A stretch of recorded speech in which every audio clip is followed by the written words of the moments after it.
শুভ সকাল। কেমন আছেন সকলে? আশা করছি ভালো আছেন, সুস্থ আছেন। আমাদের গ্রামের বন্ধুদের জীবনটা ঠিক ভোর থেকে শুরু করে রাত্রে ঘুমাতে যাওয়া পর্যন্ত কিভাবে কাটে তা কখনো ভেবেছেন? এটা যেন একটা রানিং রেস। তো চলুন আজ এই 13 মিনিটের ভিডিওতেই আপনাদের সাথে সারাদিনের গল্পটুকু শেয়ার করব। হ্যালো বন্ধুরা, উত্তর দিনাজপুর জেলা থেকে আমি পায়েল আমার নতুন ভিডিওতে স্বাগত জানিয়ে আজকে তবে চলো শুরু করছি নতুন দিনের সাথে নতুন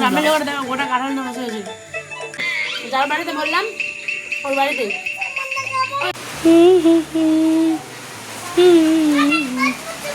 সোনাকে চলো পরিষ্কার করে দিলাম, এখন পাউডার লাগিয়ে দিব। চলো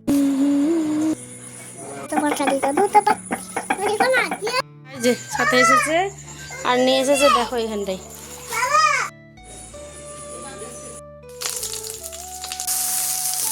এই যে ব্রাশটা দেখছেন আর কলগেটটা হাতে, এইটা যদি ঠিক সময় না ধরি তাহলে যে এইটা কোন সময় আর ধরতে পারবো তা আমিও জানি না, জানেন।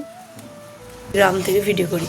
তো চলো বন্ধুরা, সকালে উঠেই তো রোজগার গল্পের মতো আজকের গল্পটিও ঠিক আছে, রান্নাবাড়ি বসাতে হবে। অলরেডি ভাত বসিয়ে দিয়েছি আর এইখানে আমি এখন করব হচ্ছে, দেখো এইগুলো সবজিকে তোমাদের কোথায় কি বলে, আমাদের এখানে বলে এটা কাকরোল, গ্রামের ভাষায় বলে চটুল, ঠিক আছে। তো চটুল করবো না পটল করবো দেখা যাক, এখানে ভাজা করতে হবে এক কথায়। আর এইখানে আছে দেখো টাটকা শাক,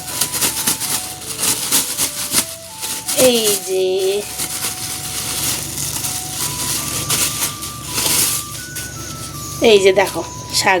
তো এই শাক ডাল এই সমস্ত কিছুই আজকে আমাদের রেসিপি। পুরো ব্লগটা দেখো স্কিপ না করে, ঠিক আছে। আশা করছি ভালো লাগবে। তো চলো কন্টিনিউ করছি। এখানে কিছু বাসি ভাত ছিল। আমাদের গ্রামের মানুষেরা কিন্তু এই বাসি ভাতগুলোকে নষ্ট না করে এরকমভাবেই, যেটা ঝরঝরে ভাত থাকে সেই ঝরঝরে ভাতটাকে কিন্তু যেটা টাটকা ভাত সেই ভাতের মধ্যে এইভাবে মিশিয়ে রান্না করে নেয়। সেটাই আজ আমিও ট্রাই করলাম। একবার আপনারাও ট্রাই করে দেখবেন, যদি ভালো না লাগে অবশ্যই আমাকে জানাবেন, কিন্তু কথা দিলাম অবশ্যই ভালো লাগবে। কিন্তু ভাতটা যদি অবশ্যই ঝরঝরা থাকে তাহলেই মিক্স করবেন, নরম বা গন্ধ হয়ে গেলে কিন্তু একদম মিক্স করবেন না। আমার কিন্তু আপনাদের সাথে গল্প করতে করতে দেখুন কি অনায়াসে ভাতটুকু হয়ে গেল, তাই না? সকালে উঠে যে বললাম ব্রাশটা যদি ঠিক সময় মতো না ধরি তাহলে যে বেলা গড়িয়ে দুপুর হবে আর কখন আমি ব্রাশ করব তার ঠিক নেই। আমার সারাদিনের এই জার্নিতে আপনাদের সাথেও আমি চলে আসি রোজ গল্প করতে, নিজের জন্য এইটুকু সময় তো পাই। আর যেখানে অযথা কারোর সাথে গল্প না করে আমার প্রিয় পরিবারের সাথেই আমি গল্পটুকু করি।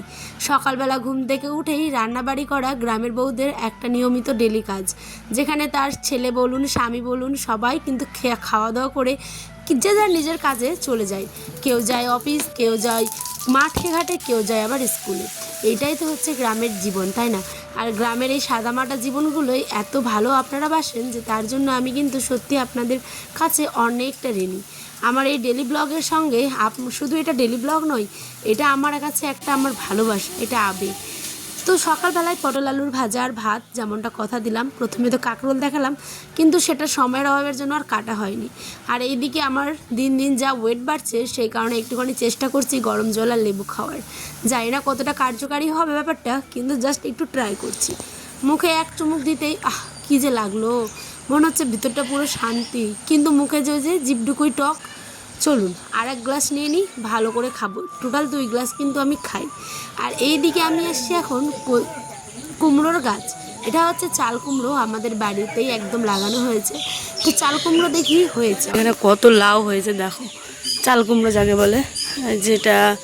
তারপরে এই যে এটা টিনের গোড়ায় একটা দেখো, ভিতরে একটা আছে, দেখতে পাচ্ছ কি না, একটু জুম করে দেখাই। এইখানে আছে, তারপর ওই দিকটা আছে। এটা আমি এখন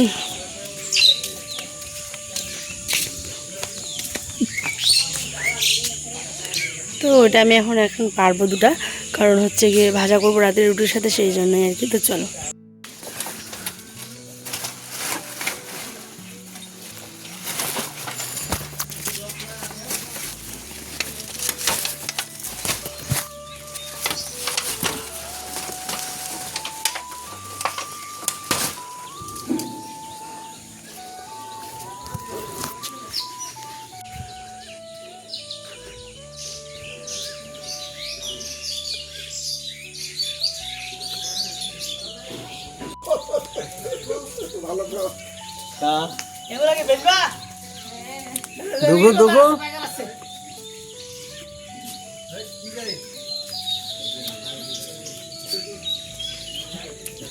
का देखाइले गेल हाँ দেখা যা দেখা যায়নি, এটা অন্ধকার লাগবে। সত্যি কথা বলবো, ইউটিউবের এই 1.5 বছরের জার্নিতে আমি তোমাদের কাছ থেকে সত্যি কথা বলতে অনেক ভালোবাসা পেয়েছি, কিন্তু এখনও কোথাও গিয়ে যখনই এই লোকের সামনে মানে অন ক্যামেরা কথা বলতে হয় খুব লজ্জা লাগে জানো তো। যখনই হাতে এইভাবে ক্যামেরাটা ধরি, মানে সেলফি স্টিকে যেভাবে ধরি ক্যামেরাটা, তখন না বাইরে দিয়ে কোনো আমার শ্বশুর বলুন বা আর যে কিছু বয়োজ্যেষ্ঠ মানুষ আর কি গেলে এখন একটুখানি লজ্জা লজ্জা লাগে। মন থেকে যতই বলি না কেন সাহস, কিন্তু সাহস আছে অবশ্যই, কিন্তু একটা সম্মান। সেই কারণে আমি কিন্তু দেখুন ওখানে একজন দুজন তিনজন ছিল, তা আমি কিন্তু ওখানে কথা না বলে জাস্ট মানে আপনাদের সাথে কথা না বলে আর কি তাদের সাথে কথা বলছিলাম, এটাই হচ্ছে ব্যাপার। তো এই গোপন কথাটাই শেয়ার করলাম, ঠিক আছে। এই কি আছে মা? বাইকটা আছে, স্কুটি। ওহো, এদিকে আমি আসলাম এবার মশারিটা তুলতে, কারণ আমার রান্না বান্নাটা আগে করতে হয় আর বিছানাটা পরে তুলতে হয়, এটাই হচ্ছে আমার সকালবেলার আগের কাজ। কারণ রান্নাটা করা একদম মাস্ট ইম্পর্টেন্ট, কারণ 8:30টার মধ্যে খাওয়া দাওয়া করে আমার বর কিন্তু বেরিয়ে যায় দোকানে, তারপরে যায় স্কুল, তারপরে আবার দোকান, সারাদিন বাড়ি থাকে না। আর এদিকে কিন্তু আমি সারাদিনের কাজ মানে আমার ডেলি ব্লগ চালানো, রিলস করা, লাইভ করা, আমার ছেলেকে খাওয়ানো থেকে শুরু করে সমস্ত কিছু একা হাতে করি। সারাদিনের এই জার্নিটা একটা রানিং রেস, তাই না বলুন? সত্যি কথা বলতে এই রেস থেমে যাওয়াটা, এই রেসটা বড্ড কঠিন। তো ঠিক আছে, কোনো ব্যাপার না, সময়ের সাথে সাথে সমস্ত কিছুই হয়ে যায়, তাই না? প্রকৃতি বড়ই অদ্ভুত, আর প্রকৃতির নিয়মে চলাটাই কিন্তু বুদ্ধিমানের কাজ। তাই এখানে আমি এই যে বাসনপত্র সমস্ত কিছু ধুয়ে নিচ্ছি, রান্নাবাড়ির পরে এই জিনিসটা করে নিলে না অনেকটা কাজ আরও হালকা হয়ে যায়। আমার এই এক ঘর এক বারান্দা, তারপরেও যেন শান্তি সর্বদা বিরাজমান। তো এটাই হচ্ছে ব্যাপার। তো এখানে আমি কাপড়গুলো চলুন এবার দিয়ে দিই। আর একটা কথা ইউটিউব প্ল্যাটফর্মে এসেই আমি জানতে পারি, সেটা হচ্ছে বর খাওয়া দাওয়া করে কিন্তু চলে গেলো, আর এদিকে যখন বৃষ্টিটা আমাদের দেখো অবস্থা করেছে, দেখো সমস্ত কাপড় চোপড় আবার আমি এখানে মেলে দিলাম। আর বিছানার চাদর আর যে ওদিক থেকে শুরু করে এরকম সব, কারণ মেঘটা আবার অন্ধকার হয়ে এসছে, দেখো আকাশের অবস্থা, মেঘের অবস্থা, মানে এখনই মুষলধারে আসবে এমন অবস্থা। টিনটা দেখো, টিনটা দেখলে বুঝতে পারবে জল পড়েছিল। তাই কাপড়গুলো সব উঠালাম। চলো এখন খেতে হবে, কিছু খাওয়া হয়নি, বাবুটা খেয়েছে, ওর বাবাও খেয়েছে, আমি খাইনি। তো চলো এখন একটু মুড়ি খাবো। তো ব্লগ কেমন লাগলে জানি। সেটা হচ্ছে ধৈর্য। এই যে মানুষ বছরের পর বছর কন্টেন্ট তৈরি করে, সুন্দর সুন্দর কোয়ালিটিফুল একদম কন্টেন্ট তৈরি করে, আর সেখানে তো আমি সবে 1.5 বছর। আমি জানি না কতটা কি পারি, আপনাদের ভালোবাসায় আমি সম্পূর্ণটা আমার বেস্ট দিয়ে চেষ্টা করি, কিন্তু আমার ধৈর্যর বাঁধ কোন দিন যে ভেঙে যাবে আমি সেটাও জানি না। আপনারা যদি আমাকে এইভাবে ভালোবাসা দেন তবে অবশ্যই কথা দিলাম নতুন নতুন ব্লগ সুন্দর করে আপনাদের সামনে আমি উপস্থাপন করব।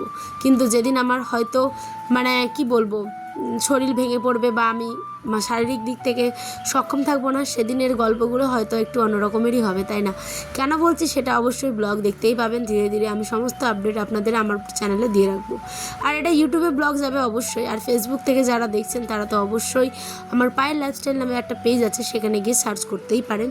অবশ্যই সেখানেও আমি শেয়ার করি সমস্ত কিছু, আমার ডেলি রুটিন। বাজে 5টা, ঘড়িকাটায় দেখো বিছানাটা পরিষ্কার করেছি, ঠিক আছে।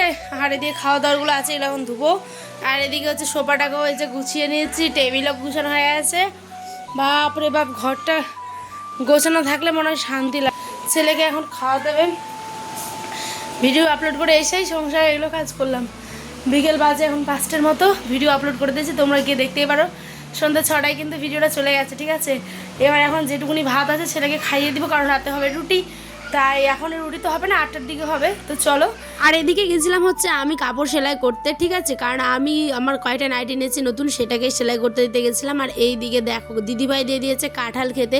কাঁঠালটা খেতে সত্যি অনেক মজা ছিল, কিন্তু একটুখানি মিষ্টি কম, সেই কারণে মুখটাও একদম কেমন হয়ে গেছে দেখো।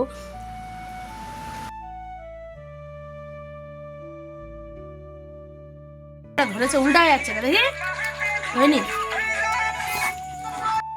মিষ্টি কম, দূর থেকে নাও না গো। আমাদের এরকম খুনসুটি ভিডিওগুলো কিন্তু অনেকই হয়, ঠিক আছে, খুনসুটি আমাদের চলতেই থাকে। এদিকটা দেখো, দেখো কি দিল, বাড়ি গিয়ে তোমাদের দেখাচ্ছে, এই যে দেখো বাড়ি গিয়ে দেখাবো স্পষ্টভাবে। ওদিক থেকে আসতে না আসতেই চলে আসলো ঝমঝমিয়ে বৃষ্টি, 6:30 বাজে। আবার এদিকে দেখো বৃষ্টি, মুষলধারে চলে আসলে বৃষ্টি দেখো।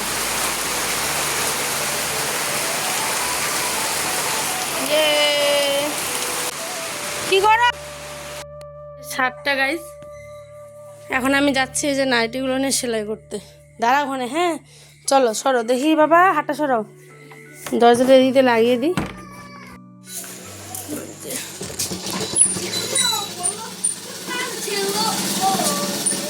আমাদের এখানে গ্রামের বউরা কিন্তু সব কিছুই পারে, এই যে সেলাই থেকে শুরু করে চণ্ডীপাঠ সব কিছুই কিন্তু অবশ্যই পারে। এদিকে আমার নাইটি কিন্তু সেলাই করা কমপ্লিট। এবার আমি কিন্তু যাব হচ্ছে ঘরের দিকে, অনেকটা রাত হয়ে গেছে। সেলাই হয়ে গেল, এবার আমরা বাড়ি যাচ্ছি। এই যে অন্ধকার হয়ে গেছে, দাঁড়া কাদা পড়ে যাবে, দাঁড়াও। যেহেতু বৃষ্টি হলো তাই বর্মা এখানে এসেছে ফোন চার্জে দিতে, আর তার ছেলেও চলে আসছে বলে বর্মা দেখো কেমন করছে। বলছে তুই কেন আসলে? আমি বলছি আসলো তো কী হয়েছে, ওও আসুক। ঠিক আছে, লাইন না থাকলে গ্রামের দিকে কিন্তু লাইন থাকে না, এটা ঠিক। লাইন কিন্তু একদম সিরিজ হয়ে যায় বা লাইন কিন্তু অফ হয়ে দেয়। আমাদের যেহেতু ইনভার্টার আছে তাই এখানে মোবাইলটা চার্জে দিতে আসে। এটা হচ্ছে আমার বড় শাশুড়ি, তোমরা তো অনেকে চেনো, এই মানে আমার ভিডিওর লাইনে আমার সাথে কিন্তু অনেক সময় থাকে, ভিডিও করে। তো যাই হোক চলো এখানে কি বলছে শোনো। কি রান্না বাড়া করিলেন তো কম নাই বলে ডান্ডি আর কি রান্ধিল। তো চলো বলে হয়ে গেছে আমার এখন। দেখে আরো করে এটা কি শাকভাত বলে রান্ধিল। এখানে উনি বলছেন যে আমি শাকভাত রান্না করেছিলাম, আর আমরা এদিকে হাসতে হাসতে মানে গোল খাচ্ছি, কারণ উনি কিন্তু রান্না করেছিলেন হচ্ছে কি বলতো, মানে অন্য একটা কি তরকারি, ডাঁটা আলু মুসুর ডাল এই সমস্ত কিছু। তো যাই হোক চলো এদিকে আমার কিন্তু রুটিগুলো আমি এখন সেঁকে নেবো একের পর এক রুটি। আমি ভেবেছি চাল কুমড়ো যেটা সকালে আমি তুলেছিলাম সেটাকেই ভাজা করবো, আর একটু পরে কি ঘটবে সেটাই দেখবেন অবশ্যই, ঠিক আছে। হ্যাঁ, আমার কিন্তু একটা বদ অভ্যাস আছে, কখনো আমি আপনি কখনো আবার তুমি বলে ফেলি, কেউ কিছু মনে করবেন না প্লিজ। আচ্ছা আপনারাই তো আমাকে যে সাথে এসেছে আর নিয়ে এসেছে, দেখো এখানটাই।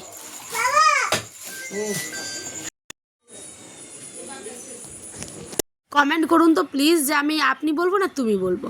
যাই হোক এদিকে মাছটা এনেছে, এখন আমি কাজ বিরক্ত, মশা মানে রাতের এইরকম অবস্থায়, লাইন নেই, বৃষ্টি পড়ছে, তার মধ্যে আমাকে এখন মাছগুলোকে ভাজতে হবে, ধুতে হবে। তার সাথে আবার মাছটা কিন্তু এত ফ্রেশ যে এই যে ডিমও বেরিয়েছে, আর খুব টাটকা মাছটা, পুরো রক্ত ছিল, বেশ ভালো আর কি। আর এখন আমি ডিমগুলোকেও ভাজবো। ডিমটা আজকে একদম অন্য স্টাইলে ভাজলাম মাছের ডিমটা। এটা হচ্ছে পেঁয়াজ দিয়ে ভেজেছি, একদম ডিমের যেরকম অমলেট করে ঠিক তেমনটাই। আচ্ছা এটা খেতে কে কে ভালোবাসেন বলুন তো? এই যে মাছের যে মাথার কালফাটা হয় সেটা একদম মুচমুচে হয়ে যায়, ডিপ ফ্রাই করে ভাজলে খুব টেস্টি হয়। আর এদিকে ডিমটাকেও কিন্তু আমি ভেজে নিলাম, আর সাথে কিছু আলু ভেজে নিলাম। তাহলে আলু দিয়ে মাছের ঝোলটা করব, খেতেও রুটিতে টেস্টি হবে। কারণ আমি তো ফার্স্টে ভেবেছিলাম যে আমি কি বলে চাল কুমড়োটা করবো, কিন্তু আয়নের বাবা তো নিয়ে চলে আসলো এই যে এটা, তাই এখন আমাকে এটাই রান্না করতে হবে। রুটি দিয়ে আমি জীবনে ফার্স্ট টাইম এই মানে মাছটা ট্রাই করলাম, কারণ আমি এতদিন ভাত দিয়েই খেয়েছি। আমার যারা ডেলি ব্লগ দেখেন তারা তো জানেনই। তো চলুন আজকের গল্পটা এখানেই শেষ করছি, দেখা হবে অন্য একটি গল্পে আবারও নতুন দিনের সাথে। বাই।